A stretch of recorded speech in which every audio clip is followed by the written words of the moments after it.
Cá estamos nós para mais uma edição, mais um episódio do Exatamente, o podcast que tira todas as suas dúvidas sobre a hipnose, desvenda esse universo maravilhoso com Felipe Feliciano, hipnoterapeuta, um especialista nessa área, professor, treinador para novos hipnoterapeutas e para alguém que chega a ser treinador, para quem quer ser hipnoterapeuta, você vê que ele tem muito conhecimento e a gente vai desfrutar de todo esse conhecimento em mais esse episódio, é o 6º episódio do Exatamente. Felipe, é um grande prazer estar aqui com você mais uma vez. Imagina, um prazer a todo mundo que está aí nos vendo, ouvindo para esse 6º episódio. E aqui a gente vai falar sobre a mente inconsciente. A mente inconsciente tem basicamente duas funções: sistema imunológico e sistema nervoso autônomo. Sistema imunológico controla defesas, micro-organismos e defesas em geral ao nosso organismo, nosso corpo. E sistema nervoso autônomo controla nosso coração, fígado, rins, enfim, toda e qualquer função vital do nosso corpo. Então, a parte, resumidamente, da mente inconsciente é o que controla o nosso corpo e as respostas dele em decorrência disso. E são situações que a gente normalmente não... ainda bem que a gente não percebe, né? Porque se a gente falar para qualquer pessoa que está acompanhando a gente agora em áudio e vídeo, falar assim, puxa, começa a perceber, sei lá, o peso do teu corpo na cadeira. Todo mundo vai sentir um peso do corpo na cadeira, né? Pensa aí na questão da sua respiração. A pessoa ficar prestando atenção na respiração, que são coisas que essa mente inconsciente ela está fazendo de maneira automática, como você falou, né? Controlando o pH do nosso sangue, a glicemia, ajudando a fazer toda essa manutenção do nosso corpo, né? E nesse sentido, ô Felipe, a gente entende isso, né? Pelo menos nós leigos, né? E aí a gente está aqui, como eu sempre digo, para ser um provocador em relação a isso. Esse não é um chipzinho que já vem dentro da gente, perfeito, funcionando de maneira adequada, e a gente também vai deteriorando ele com o tempo por nossas atitudes também. A gente pode começar a prejudicar esse funcionamento, Felipe? Legal, vamos começar pelo começo. 100% verdade, isso você disse que isso é um chipzinho que já vem com a gente de nascença, né? O que isso traduzido é a nossa programação biológica. Então nós, como seres, como indivíduos, temos uma programação biológica e não precisamos nos controlar ou aprender a fazer com que o coração bata, a respirar, né? A fazer com que os glóbulos brancos entrem e comecem a defender de qualquer ameaça, enfim. Então tudo isso já vem de fábrica, já vem instalado de fábrica. E uma curiosidade muito muito sobre isso, para a gente poder aprofundar, por isso que você perguntou, muitas pessoas têm a dúvida e a questão dizendo, mas com a hipnose eu posso acessar a mente inconsciente? Não, em hipnose você nunca vai poder falar, a partir de agora seu coração para de bater, a partir de agora seus rins param de funcionar. Isso não existe. Uma sugestão ela nunca pode ser dada à mente inconsciente. Porque ela não ouve nada, não cheira nada, ela está lá e tem a única exclusiva função de nos manter vivos, né? Como eu divido esse modelo da mente, eu sempre digo que a nossa mente consciente pensa, a mente subconsciente sente e a mente inconsciente vive, pura e simplesmente alheio à nossa vontade.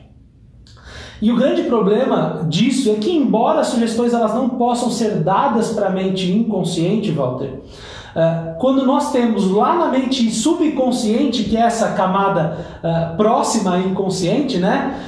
Quando a gente tem lá dentro do subconsciente sensações e emoções ruins, negativas, elas acabam drenando a nossa capacidade natural de autocura. Ou seja, acabam drenando a nossa capacidade natural de se manter vivos, que é essencial e simples da nossa mente inconsciente. E é por isso que a gente adoece. Então, o corpo por si só ele não adoece, ele só adoece porque existe alguma razão para que ele adoeça. E em geral a grande razão para isso são ameaças externas. Só que muitas pessoas elas tendem a acreditar que as ameaças externas são só coisas que podem me ferir fisicamente, lugares que eu possa esbarrar, que eu possa machucar o meu corpo, mas não só elas, como as emoções também interferem e guiam no melhor funcionamento do nosso inconsciente. A gente pode, pegando a partir dessa sua colocação, falar em relação, por exemplo, a processos de depressão, síndrome de pânico, coisas desse tipo. Exatamente. Eles começam como ameaças que são criadas ali dentro do nosso subconsciente, e isso acaba nos acarretando respostas em toda essa função do inconsciente também. Sem dúvida. Acabam trazendo sintomas pra gente, né? Como eu já disse em outros podcasts, né? Se você está acompanhando aí desde o primeiro, o nosso corpo, a gente tende a gerenciar o nosso corpo como sendo burro, mas ele não é burro. Ele não adoece porque ele é incapaz de produzir certa vitamina, ele não acelera o batimento cardíaco, a pressão cardíaca porque ele é incapaz de controlá-la. Ele traz todos esses sintomas porque ele simplesmente está sendo bombardeado por sensações e emoções negativas, coisas externas a ele que impedem o seu funcionamento.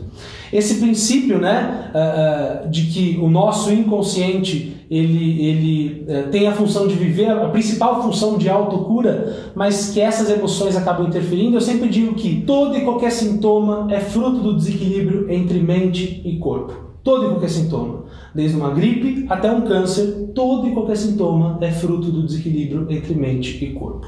Um câncer, por exemplo, é uma doença que a gente sabe claramente que se você trata ele de uma forma negativa, do tipo, eu não vou sobreviver, ó céus, ó vida, ó azar, minha avó já morreu disso, meu tio morreu disso, eu não tenho o que fazer, eu vou morrer. A gente sabe que a forma com que a pessoa que está doente trata aquela doença tem total reflexo e reação na resposta daquela doença.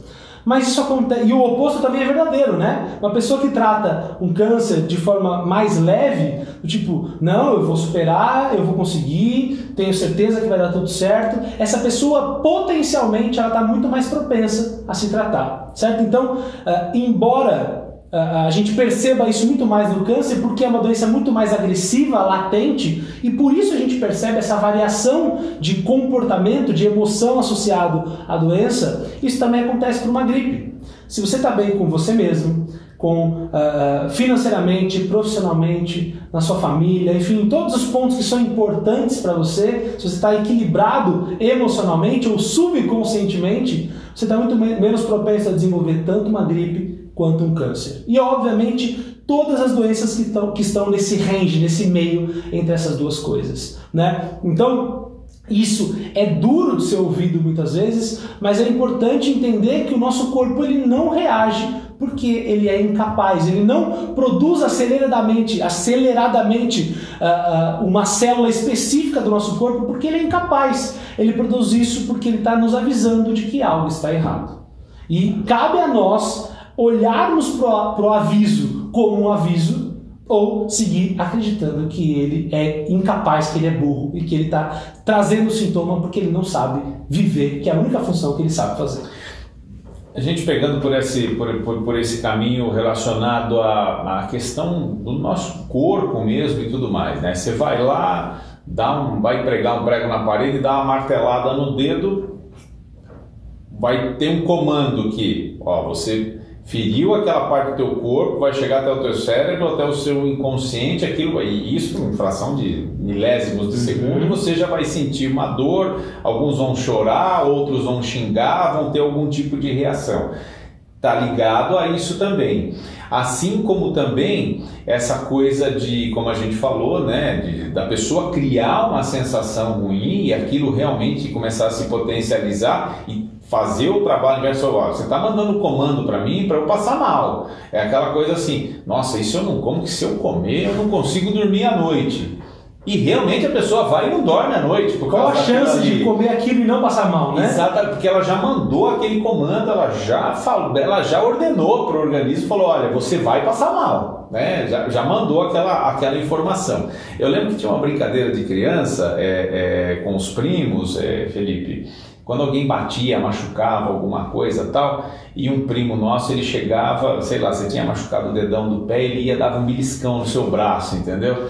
Pra te dar um foco. Daí você fala, nossa, mas agora tá doendo o braço e tal, parou de doer, né? Agora tá doendo meu braço então, tá vendo aí, ó? Agora você mudou o foco. lugar da dor. Exatamente. Né? Então, tudo bem que é uma brincadeira de criança, isso e tal, mas é mais ou menos isso. Então a gente tem essa capacidade de canalizar ou então aliviar situações como você acabou de falar. E isso a gente consegue controlar. Sem dúvida.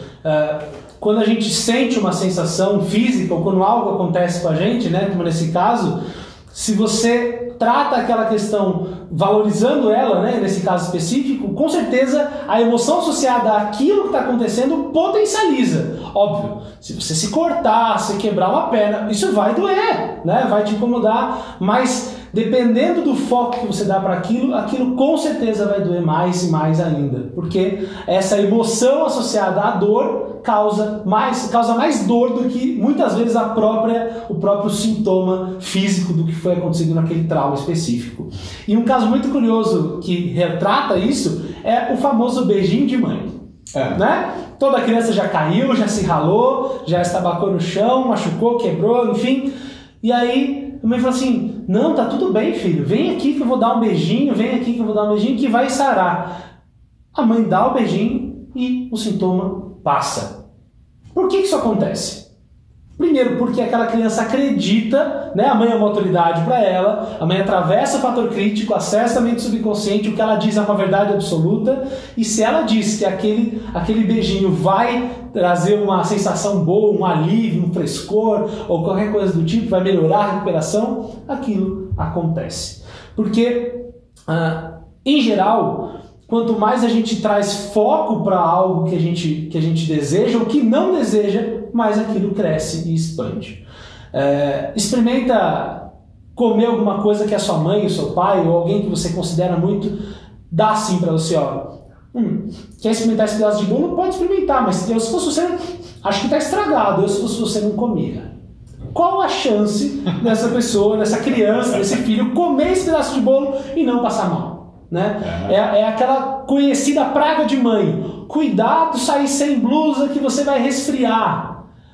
A criança resfria porque de fato a mãe tem poderes mágicos de prever o tempo, ou a sugestão que aquela mãe dá naquele momento causa reações físicas no corpo daquela criança, fazendo com que ela realmente adoeça e se cumpra a profecia da mãe.